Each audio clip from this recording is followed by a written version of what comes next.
David Curry is president and CEO of Global Christian Relief. He also serves on the U.S. State Department's Commission on International Religious Freedom. And he joins us now with more on what's happening in the state of Manipur, India. David, who's behind these attacks on Christians and their churches? Well, there's some ethnic tensions in Manipur, which is in the northeast. It's a state in the northeast of India. But the attacks have really been driven. It's been an escalation by, I think, the central government, the BJP party, which has made being a Christian something that's not considered part of India. It seems as though their message is, if you're not a Hindu, you're not a real Indian. And this has allowed this escalation of violence against Christians and Christian churches. We have dozens of Christian churches that have been destroyed since May 3rd, when these riots began. And you have hundreds and thousands of people, I think we're almost up to 9,000 right now, who have been displaced, Christians who have been displaced because of this violence. Regardless of how they frame it, whether it's ethnic violence or anarchist, it seems to always be that the Indian government is overlooking and even in some cases encouraging violence against Christians in India. Now, as you said, David, many Christians are displaced. More than 30 churches have been burned. How are they surviving right now?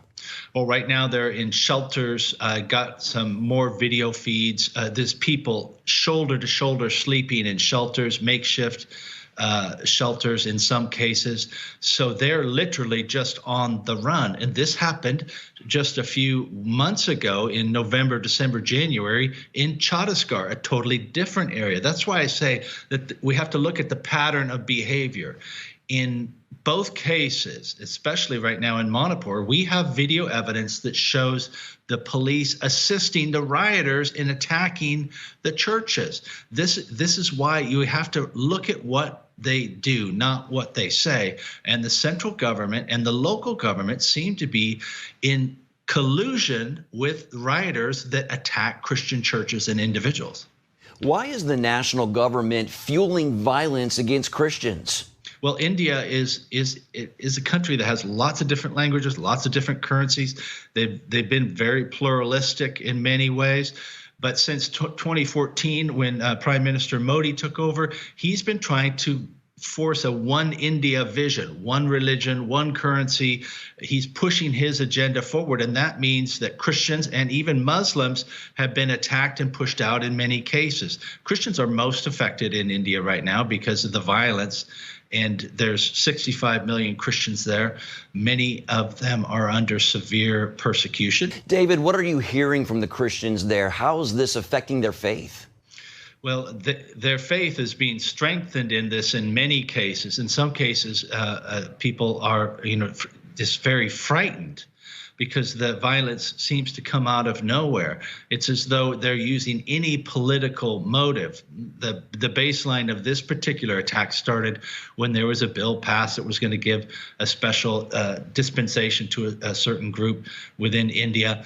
And they turn around and decide they're going to attack Christians because of it. So there's always a premise that they start with, and they use it as a jumping off point to attack Christians. This makes for a very random existence for Christians in these rural areas and even in some more populated areas. How should the U.S. and the international community respond to all of this? Well, I've called upon the State Department at the highest levels to address this with India. And reality is this has been a massive escalation since this government took power in 2014. Hundreds of percentage points in jump in violence and attack on Christians. It's no accident. The State Department needs to address this. Friends don't let friends commit human rights atrocities. That's the motto that I try to remind them of. We need India. It's a beautiful country full of beautiful people. And I realize there are geopolitical angles to this with regards to China and other things, but the government has to stand up. I would also say this is a point where Christians in America and in the West need to stand up and speak out on behalf of India. Share these stories, share the pictures, no matter how difficult. We have some on our website to show the violence and how these attacks happen, and pray for Christians in India. David, what is your organization, Global Christian Relief, doing to help these suffering Christians? We have relief to these people who have been displaced. housing, shelter, anything we can do to help them stabilize and to be salt and light in the most difficult of situations, so people can be part of that. There are relief efforts that help directly these thousands of people who have been displaced. All right, David Curry of Global Christian Relief, thanks for your work, sir, and the work of your organization. Thanks for joining us today. Thank you.